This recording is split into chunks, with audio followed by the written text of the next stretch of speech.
Everyone, let's start with a slip knot, and we're going to chain 4, and we're going to slip stitch into the first chain we did to form a ring.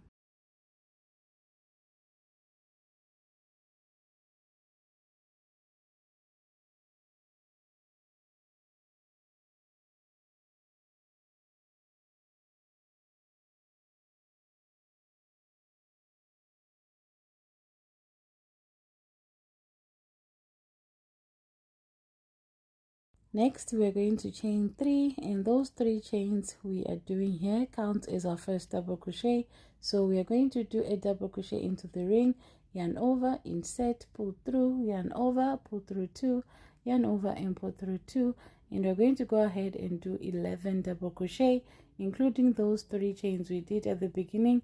We'll have 12 double crochets, and at the end you should slip stitch on top of the first double crochet we did, and like so. Now next, I recommend, if you're a beginner, mark that first double crochet you do so that you know where to slip stitch to close the round. Next, we are going to chain 3 again. Those 3 chains count as our first double crochet, and into the next stitch you're going to do a double crochet and chain 2, and into the next stitch we're going to do a double crochet again, and into the next stitch you're going to do a double crochet again. So the pattern will be chain 2, 2 double crochets into the next 2 stitches, chain 2, 2 double crochets into the next 2 stitches, all the way to the end.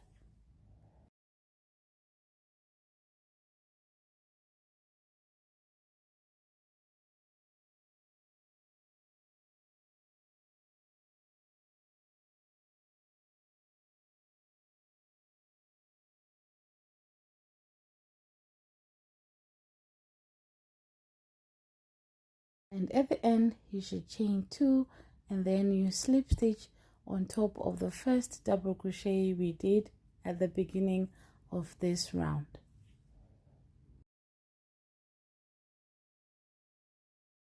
And this is how your work should be looking like.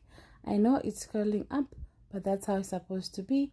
And we're going to slip stitch into the 2 chain space. Now this is round 3, and we're going to chain 3, and again those 3 chains count as our first double crochet, and do another 2 double crochets into the same 2 chain space. After that we're going to chain 2, and again into that same 2 chain space we are going to do 3 double crochets.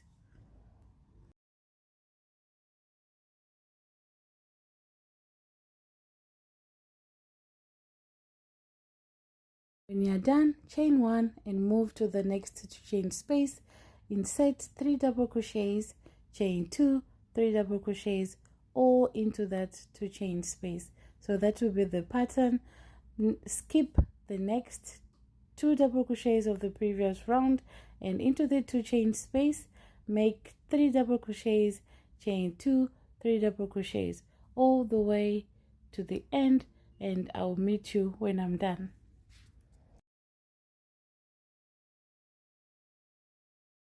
When you are done, chain 1 and slip stitch on top of the first double crochet to close up round 3.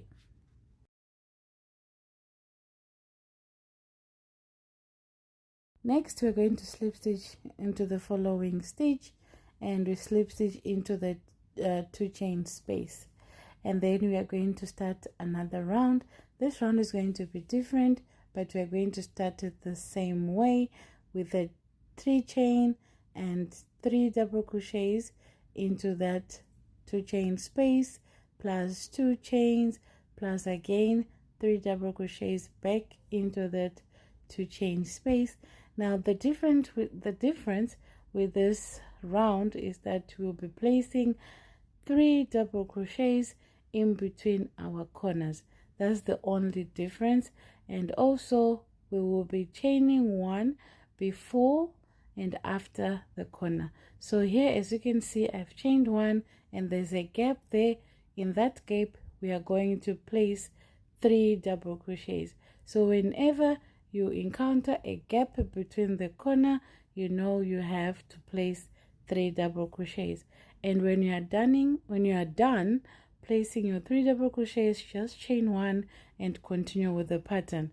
Now as you can see, I'm in the corner, so the corner you do 3 double crochets, chain 2, 3 double crochets all into that corner. So that chain 2 is the one that will help us create sort of like the pointy corner effect.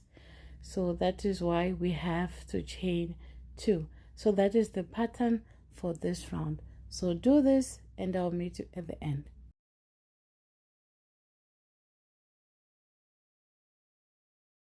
Now I'm at the end and I'm left with my 1 gap, and I'm going to do 3 double crochets into that last gap, and I will be closing the round.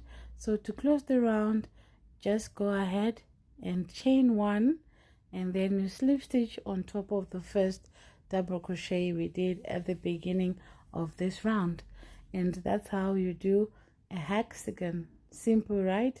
So my tip to beginners is that whenever you encounter a gap, just place your 3 double crochets and do not forget to chain whenever you are doing the corners. So for the corners is 2 chains, and for the gap it's 1 chain. After the corner and before the corner you chain. The reason why we chain is because we don't want our hexagon to go in, so we want it to lay flat nicely. So when you are done, just chain 1, cut your yarn and fasten off, and that's how you crochet a hexagon. Simple, right? That's it. Follow for more.